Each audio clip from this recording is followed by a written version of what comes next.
pala, iba pag ikaw na yun. Kaysa ikaw nagpaplano. Ikaw dapat. Surprise! Alam ng mami niya to eh. Kasi yung ring na may nawawala siyang ring. Hiniram ko para maalam ko yung sukat niya. So, alam ko. O, diba? Akala niya na wala yung ring. Kaya malungkot yung daddy niya bago siya umalis. Oo, kasi nga, alam na nila to. May isa pang surprise. Prenup nyo na ngayon. Prenup nyo na. Prenup nyo na. Diba? One day in the making.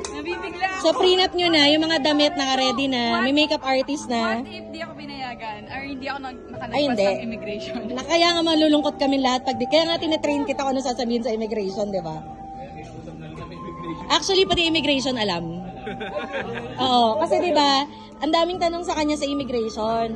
Tapos, nung lumabas na yung immigration officer, di ba lumabas siya, para tingnan yung passport ko, sabi ko, staff ko siya, admin and marketing. Tapos sabi ko, magpo-propose kasi yung brother-in-law ko sa kanya sa Taiwan. Kaya gumano na ako. Oo.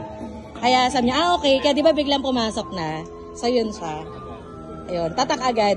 Congrats!